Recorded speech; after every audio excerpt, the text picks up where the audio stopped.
Bienvenue au conseil. Ma chère Angela, tutoyons-nous et appelle-moi Manu. Nous avons tant à nous dire. Je vous ai réunis car je compte sur vous deux pour relancer l'Europe. Sans moteur franco-allemand, l'Europe n'avance pas. C'est que je viens d'arriver.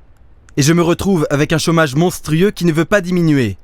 Angela, pourrais-tu m'aider avec une politique de grands travaux ? Si on faisait un TGV Paris-Berlin-Moscou par exemple. Titre de transport, s'il vous plaît. Mais qui fera payer les Russes ? Je n'ai pas envie de me retrouver avec des emprunts russes qui ne me rembourseront jamais. Pense à ton arrière-grand-père. Il faudrait mieux que tu arrêtes tes centrales nucléaires et que tu investisses dans les énergies renouvelables. Tu sais bien que ce n'est pas rentable. En même temps, tu as dû remettre en marche tes centrales à charbon qui nous enfument tous. Et si Poutine te coupait le gaz demain matin ? Le nucléaire, au moins, il est à nous et on le maîtrise bien. Pour l'instant. À vrai dire, ton problème de chômage, c'est que tu n'exportes pas assez. Regarde, même en agriculture, nous exportons maintenant plus que vous, malgré les milliards que nous, Allemands, avons versés pour la politique agricole commune. C'est vrai, nos coûts salariaux sont trop élevés, mais les vôtres sont trop bas. Il y a plus de pauvres chez toi que chez nous. C'est que nous avons ouvert la porte aux migrants, contrairement à vous. Nous sommes peut-être riches, mais pas égoïstes. Vous ne pouvez pas en dire autant. Je n'aime pas les donneurs de leçons. Allons, calmez-vous.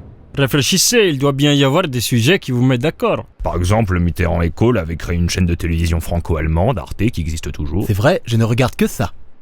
Moi aussi. J'ai une idée. Pourquoi ne pas donner la double nationalité au couple franco-allemand ? Vous pourriez même donner l'exemple. Et comment ?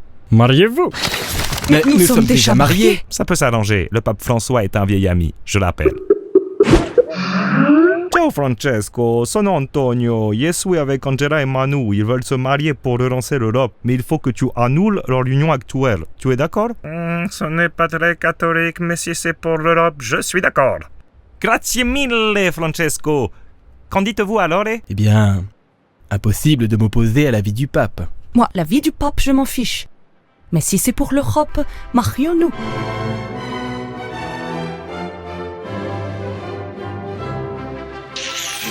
Et maintenant, Angela, je t'emmène à Paris.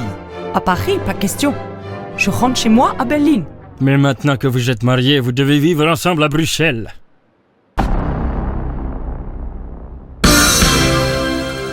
La Flandre a décidé de se séparer de la Belgique et le roi des Belges Philippe a décidé d'abdiquer.